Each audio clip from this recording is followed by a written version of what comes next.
अमृताचा वर्षाव जणू काय आपल्याला झालाय अशा पद्धतीचा हा कार्यक्रम होतोय. आपण भाग्यवान आहोत की आपल्या कार्यक्रमाला आज जिल्हाधिकारी महोदयांनी स्वतःचं कुटुंब स्वतःच पुरतच मर्यादित न ठेवता संपूर्ण जिल्ह्यातील अधिकारी आणि कर्मचारी माझ्या कुटुंबाचे सदस्य आहेत असं समजून आपल्या मनामध्ये आपल्या शरीर आपलं मन कसं असलं पाहिजे, व्यक्तिमत्व कसं असलं पाहिजे, खूप सुंदर असं मार्गदर्शन केलंय. आणि दुसरं भाग्य असं आहे की विभागीय आयुक्त महोदय त्यांच्यासाठी जोरदार टाळ्या या ठिकाणी आपल्याला वाजवाव्या लागतील. याच्या पुढची आणखी एक महत्वाची आणि भाग्याची गोष्ट अशी आहे की या ठिकाणी विविध संघटनेच्या पदाधिकाऱ्यांनी या ठिकाणी काही मतं व्यक्त केलेली आहेत आणि विभागीय महोदय आयुक्त आदरणीय पापळकर सर ते खूप शांतपणे ऐकत आहेत, त्याची नोंद घेत आहेत. आणि अशी अपेक्षा आहे आपल्याला की आता सर लगेच यानंतर माननीय महसूल मंत्री महोदयाकडे जाणार आहेत. आणि मराठवाड्याचं भाग्य असं आहे की या वर्षीचा महसूल दिन हा महसूल मंत्री महोदयांच्या उपस्थितीत अंबड येथे होत आहे, मराठवाड्यात होत आहे. त्या ठिकाणी आपले साहेब त्या ठिकाणी जात आहेत. आता सर या टाळ्या ज्या वाजवलेल्या आहेत आपल्यासाठी लोकांनी सर्व ह्या टाळ्या यासाठी वाजवलेल्या आहेत की आपण मंत्री महोदयाकडे जात आहात. आजची एक नामी संधी आहे की आपल्या काही ज्या गोष्टी आहेत महत्वाच्या त्या आपल्या भाषणामध्ये त्या ठिकाणी जाहीरपणे मंत्री महोदयासमोर येऊ इच्छितात अशी या सर्वांची मागणी आहे. अशा पद्धतीने आपली जर परवानगी असेल तर काही 2-3 मुद्दे मी थोडस ठळकपणे मांडू इच्छितो अतिशय नम्रपणे. सर हे सगळं आता आपण तर स्वतःच महसूल खात्यातच पूर्ण आयुष्य आपलं गेलेलं आहे आणि आज आपण विभागीय आयुक्त म्हणून या ठिकाणी आम्हाला लाभलात आमचं भाग्य. म्हणूनच आपल्याला थोडस अंडरलाईन करून काही गोष्टी सांगू इच्छितो सर की सगळं जग स्पेशलायझेशन कडे चाललंय. या ठिकाणी एसपी साहेब पण उपस्थित आहेत. एसपी साहेबांकडे क्राईम ब्रँच वेगळी आहे. आता क्राईम मध्ये पुन्हा सायबर क्राईम आली, परत त्यात आणखी वेगवेगळ्या ब्रँचेस येत आहेत आणि महसूल मध्ये मात्र पूर्ण खिचडी चालू आहे. आमच्या स्पेशलायझेशनचा कुठे काही पत्ताच नाही सर. सगळा गोंधळ आहे. पटतंय का बघा, आत्मचिंतनाचा विषय आहे. अनेक विषय, अनेक गोष्टी, अनेक बाबी आणि महसूल आणि पोलीस असं खातं झालंय की पहाटे 5 पासून रात्री 11 पर्यंत मोबाईल मध्ये ऑफिसचं काम करत बसतोय सर आपण सर्वजण. खरे का खोटे बघा, आत्मपरीक्षण करण्याची सगळ्याची गरज आहे. मित्रांनो जास्त विषय नाही घेत कारण विषय खूप आहेत. 2-3च विषय घेतो फक्त सर की हा रेती जो विषय आहे कुठल्या कायद्यात लिहिलंय मला माहित नाही. कुठं आता 25 वर्ष झालं सेवा करतोय. वाळू माफिया इतके तयार झालेत भयानक आणि बेकार की आमचे लोक त्या वाळू माफियाची गाडी जर अडवायला गेले तर गाडी अंगावर घालतायत. गाडी पुढे पळते, आमचे लोक मागे पळतायत. गाडी कसं तरी कसरत करून पकडली तर गाडीत बसतात आमचे लोक त्या केबिन मध्ये. त्याला केबिन मध्ये उतरून दगडशा दाखवून त्याला ढकलून गाडी घेऊन पळून जातात. आणि अशा पद्धतीचा आपल्या कुठल्या सेवेमध्ये, कुठल्या रूल्स मध्ये, कुठल्या कायद्यामध्ये असं काही समजत नाही. किंवा कुठलं ट्रेनिंग आहे का? जसं पोलिसांना ट्रेनिंग असतं, पळायचं असतं, काहीतरी अडथळ्याची शर्यत असते, त्यांना बंदूक दिलेली असते, असं काहीच नाही हो सर. त्याच्यामुळे थोडस या बाबतीमध्ये काही वेगळं धोरण, वाळू धोरण दरवर्षी येत आहे पण याच्यामध्ये कोणी विचारच करायचं काही दिसत नाही. संघटनेने अनेक वेळा निवेदनं दिली सर.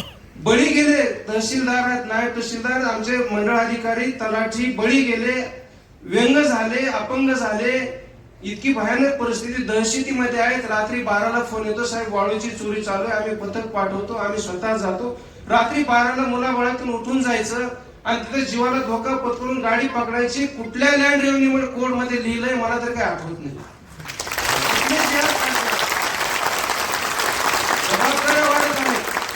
जबाबदाऱ्या वाढत आहेत परंतु त्या ठिकाणी कुठल्या त्याच्यामध्ये काही धोरणात्मक बदल होणं अपेक्षित आहे. मला तर असं वाटतं की महसूल कायद्यामध्ये एवढंच लिहिलेलं आहे की जर कुणी चोरी केली तर त्याला दंड लावा तहसीलदारांनी. असं कुठंच लिहिलेलं नाही की तलाठ्यांनी, मंडळ अधिकाऱ्यांनी, तहसीलदारांनी गाडीला आडवं जावं, मरावं, तिथं त्यांचं काही भानगडी करावी असं कुठंच नाही आणि शक्यही नाही. म्हणून हा विषय सर थोडा आपण चांगल्या पद्धतीने मांडणं खूप गरजेचं आहे. दुसरा विषय सर रस्त्याचा आहे. रस्त्याच्या बाबतीमध्ये सर एक आपण उल्लेख करणं खूप गरजेचं आहे की रस्ते आम्ही देतो, 143 खाली देतो, मामलतदार कोर्ट ऍक्ट प्रमाणे मोकळाही करतो, आदेश पण करतो. पण आता शेतीचे भाव खूप वाढलेले आहेत. माननीय मंत्री महोदयांनी उदात्त हेतूने खूप मोठी घोषणा केलेली आहे की 12 फुटाचे रस्ते तातडीनं द्या. परंतु सर किमती खूप जमिनीच्या झाल्यामुळं परिस्थिती अशी आहे की तिथं खून पडण्याची वेळ येते. कायदा लोक हातात घेतात, पण त्या ठिकाणी चालू बाजार भावामुळे जर त्या रस्त्याचा मावेजा शेतकऱ्याला देण्याची तरतूद जर शासनाला करता आली तर आपण त्या ठिकाणी सुचवावं, जेणेकरून शांततेमध्ये रस्ते मोकळे होतील. मंडळ अधिकाऱ्यांनी पोलीस घेऊन जायचं आणि तिथं काहीतरी रस्ता मोकळा करायचं, हा अतिशय अव्यवहार्य असा प्रकार आहे असं सरांचं मत आहे. आणि आपण सुद्धा ही बाब सर तिथं मंत्री महोदयाच्या लक्षात आणून द्यावी असं माझे मत आहे. सर दुसरी गोष्ट इतकी भयानक आणि गंभीर आहे, भयानक आहे, कृपया सर आपण या गोष्टीकडे थोडंसं गांभीर्यानं पाहणं गरजेचं आहे. तहसीलदारांकडे सर 8 प्रकारचे ओटीपी येतात, 8 प्रकारचे. जीव धोक्यात चाललाय सर आमचा. कुठल्या विषयाला कुठं फाशी लागेल काही सांगता येत नाही. इलेक्शनचा ओटीपी देतो, आम्ही दुसरं काम करत बसतो. आम्ही संजय गांधीचा ओटीपी देतो, आम्ही कुठेतरी प्रोटोकॉलला जातो. जावंच लागतं. विरोधी पक्षनेते आलेले असतात, कॅबिनेट मंत्री आलेले असतात, महसूल मंत्री आलेले असतात, जावंच लागतं. आणि मग आमच्या मागे काम करतो तो ऑपरेटर. आमची मागणी आहे सर, एक व्यवहार्य मागणी आहे की जे संबंधित व्यक्ती त्या संगणकावर काम करतात त्यांचा लॉग इन द्या, त्यांचा ओटीपी द्या, आमच्या तपासणीला द्या. आमच्याकडे ऑफलाईन आम्ही तपासण्या करू. परंतु ही अशी म्हणजे जेलमध्ये जायचा धंदा आहे सर हा कंपल्सरी. अगदी आताचा जो आंबडचा विषय ज्या ठिकाणी मंत्री महोदय आहेत त्या ठिकाणचं उदाहरण सांगतो. तहसीलदाराच्या लॉग इन वर हे सगळ्या आपण याद्या अपलोड केल्या. ते तहसीलदार जरांगे पाटलाचं आंदोलन त्या ठिकाणी आंबडलं होतं. हा प्रॅक्टिकल वस्तुस्थितीचा विषय, मान्य आहे सर्वांना? मान्य आहे सांगा? जरांगे पाटलांचं आंदोलन त्या ठिकाणी होतं. त्या तहसीलदारांना 24 तास त्या ठिकाणी मुख्यमंत्री महोदयापासून सगळे त्या ठिकाणी येत होते. इतका मोठा भयानक प्रकार काढला. तो लॉ अँड ऑर्डर साठी तिथं काम करतोय अहोरात्र. इकडे याद्या अपलोड करायच्यात, लोकांना पैसे मिळाले पाहिजे गडबड. लॉग इन दिला, इकडे हे काम चालू.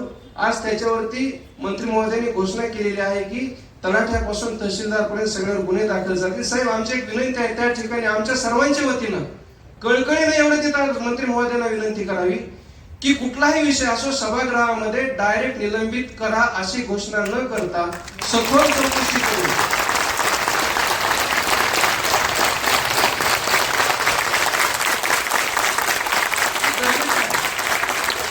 सखोल चौकशी करून जो दोषी असेल त्याला फाशी द्या ना.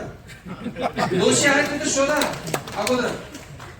एवढे एक महत्वाचे 2-4 विषयात बोलण्यासारखं खूप आहे. शेवटी एकच मिनिट घेतो सर.